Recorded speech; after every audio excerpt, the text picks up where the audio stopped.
राह में कांटे हजार आए पर धामी डटे रहे, इतिहास बना पाए।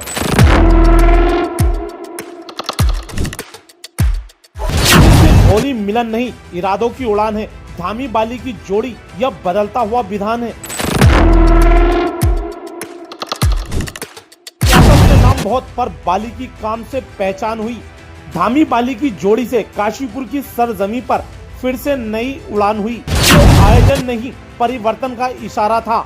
काशीपुर ने फिर से खुद को संवारा था।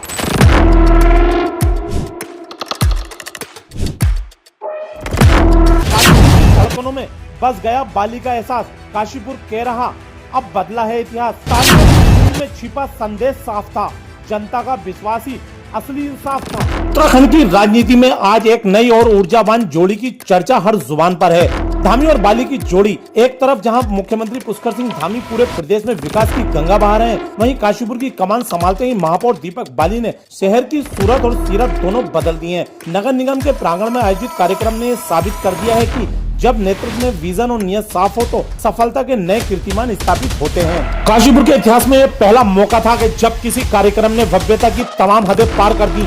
लेकिन इस चमक धमक के बीच जनता के मन में एक टीस और एक बड़ा सवाल भी है। आखिर काशीपुर में इससे पहले भी भाजपा के ही दिग्गज विधायक रहे हैं और भाजपा की ही मेयर उषा चौधरी ने भी लंबा कार्यकाल पूरा किया है, लेकिन तब इस तरह का भव्य और सफल आयोजन क्यों नहीं हो पाया? क्या यह केवल संसाधनों की कमी थी या फिर जनता को एक मंच पर लाने की उस इच्छा शक्ति का अभाव? आज मेयर दीपक बाली की कार्यशैली ने उन तमाम पूर्व जनप्रतिनिधियों के सामने एक लंबी लकीर खींच दी है, जो सालों साल सत्ता में रहने के बावजूद काशीपुर को ऐसा गौरवशाली पल नहीं दे सके। उत्तराखंड के मुख्यमंत्री पुष्कर सिंह धामी का इस कार्यक्रम को इतना लंबा समय देना खुद बताता है कि वे दीपक बाली के प्रयासों से कितने प्रभावित हैं। ये केवल एक होली मिलन नहीं था, बल्कि उत्तराखंड की लोक संस्कृति को सहेजने का एक महाकुंभ था।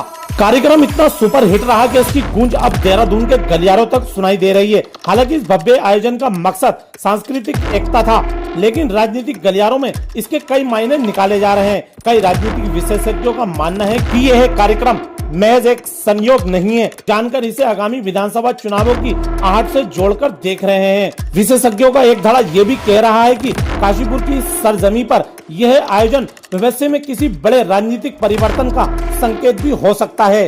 उत्तराखंड की सच्चाई के लिए काशीपुर से आरिफ खान की स्पेशल रिपोर्ट। काशीपुर में यहाँ नगर निगम में रंगोत्सव का कार्यक्रम, सभी के मिलने जुलने का एक उत्सव यहाँ पर किया गया और सभी वर्ग के लोगों ने इसमें यहाँ पर भाग लिया है। काशीपुर हमारा एक उत्तराखंड का द्वार है और काशीपुर पहले से ही एक इसकी एक समृद्ध विरासत रही है, सांस्कृतिक पहचान रही है। अनेक देव स्थान यहाँ पर हैं और उत्तराखंड का रास्ता यहीं से होकर निकलता है। और आज होली के दिन हमने सबने मिलकर यहाँ पर इसकी राज्य की मजबूती के लिए, देश की मजबूती के लिए, काशीपुर क्षेत्र को आगे बढ़ाने के लिए सबने सामाजिक रूप से समरस होकर, एक रस होकर, एकमेव होकर सब लोगों ने सामूहिकता के और स्नेह के इस पवित्र रंगोत्सव का यहाँ पर आयोजन हुआ। और आज हमारा देश, हमारे प्रधानमंत्री आदरणीय मोदी जी के नेतृत्व में लगातार सांस्कृतिक रूप से हमारी विरासत आगे बढ़ रही है। और मैं कहूँ कि हमारी संस्कृति की, धार्मिक, पौराणिक मान्यताओं की लगातार आज एक उत्थान का काल चल रहा है और इसको स्वर्णिम काल कहा जाए तो कोई अतिशयोक्ति नहीं हो। हम देवभूमि के सांस्कृतिक और डेमोग्राफिक मूल्यों को संरक्षित करने के लिए, संवर्धित करने के लिए, उसको यहाँ के देवत्व को बचाने के लिए हम संकल्पित होकर काम कर रहे हैं और हम निरंतर काम करेंगे कि देवभूमि का मूल अस्तित्व बचा रहना चाहिए। हमारी आने वाली पीढ़ियों को एक सुरक्षित उत्तराखंड मिलना चाहिए।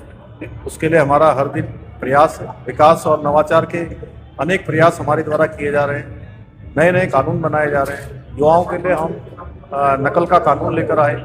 उस कानून के कारण से आज राज्य के अंदर 28,000 हमारे राज्य के नौजवान युवाओं को पारदर्शिता के आधार पर नौकरियों में चयन का अवसर मिला है। ये क्रम हमारा रुकने वाला है, निरंतर बढ़ता रहेगा। अभी होली के तत्काल बाद हमारे राज्य का सामान्य बजट, जो आम बजट है, वो भी प्रस्तुत होगा। भारत सरकार की तर्ज पर महिलाओं को विशेष प्राथमिकताएं देते हुए, किसानों को प्राथमिकताएं देते हुए, नौजवान युवाओं को स्किल प्रशिक्षण, इन सभी के साथ साथ रोजगार और स्वरोजगार उपलब्ध हो, उसके लिए उसकी सारी तैयारियां की जा रही हैं। 2 बार हमारे अनेक स्थानों पर स्टेक होल्डर्स कंसल्टेशन भी हो चुका है। बजट पूर्व संवाद भी हमने आयोजित किए।